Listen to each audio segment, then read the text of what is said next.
Hello and welcome back to Spoken Words. I'm your host, Gail Rodriguez, and I'm so glad you're here to join me. Today we continue with Chapter 3. Let's listen and receive the word together, shall we? Let's begin. Now the serpent was more crafty and skilled in deceit than any living creature of the field which the Lord God had made. And the serpent, Satan, said to the woman, "Can it really be that God has said, 'You shall not eat from any tree of the garden'?" And the woman said to the serpent, "We may eat from the trees of the garden, except the fruit from the tree which is in the middle of the garden."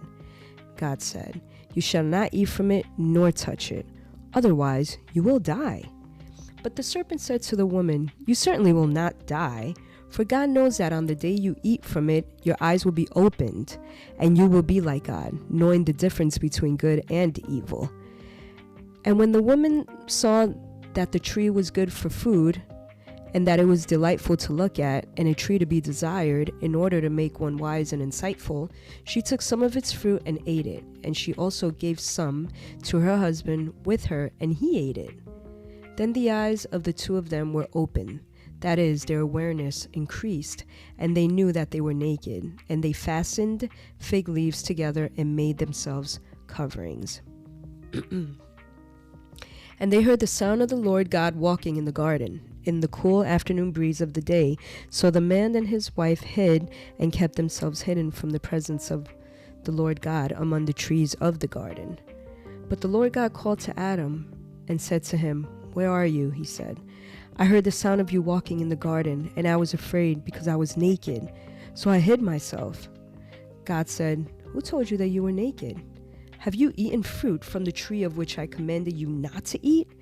And the man said, "The woman who you gave to me, she gave me the fruit from the tree, and I ate it." Then the Lord God said to the woman, "What is that you have done?" And the woman said, "The serpent beguiled me, and he deceived me, and I ate from the forbidden tree." The Lord God said to the serpent, "Because you have done this, you are cursed more than all the cattle and more than any animal of the field. On your belly you shall go, and dust you shall eat all the days of your life.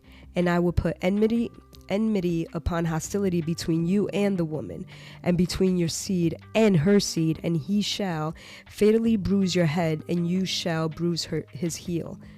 To the woman he said, "I will greatly multiply your pain in childbirth." Great. "In pain you will give birth to children, yet your desire and longing will be for your husband, and he will rule with authority over you and be responsible for you." Then he goes to Adam and he says, "Then to Adam the Lord God says to him, because you have listened to the voice of your wife and have eaten fruit from the tree about which I commanded you not to, you shall eat of it. The ground is now under a curse because of you. In sorrow and toil you shall eat the fruit of it all the days of your life. Both thorns and thistles it shall grow for you, and you shall eat the plants of the field. By the sweat of your face you will eat bread until you return to the ground. For from it you were taken. For you are dust, and to dust you shall return." The man named his wife Eve, because she was the mother of all living. The Lord God made tunics of animal skin for Adam and his wife and clothed them. And the Lord God said, "Behold, the man has become like one of us, knowing how to distinguish between good and evil. And now he might stretch out his hand and take from the tree of life as well, and eat its fruit, and live in this fallen, sinful condition forever." Therefore the Lord God sent Adam away from the Garden of Eden to till and cultivate the ground from which he was taken. So God drove the man out at the east of the Garden of the Eden. He permanently stationed the cherubim and the sword with the flashing blade, which turned around and around in every direction, to protect and guard the way to the tree of life. All right.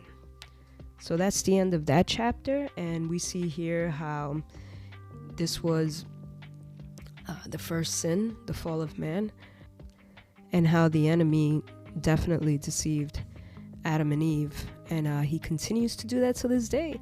That's why we have to carry our cross daily and walk with Christ. All right, guys, so that's it for today. We're going to go ahead and continue with chapter 4 next week. Be blessed.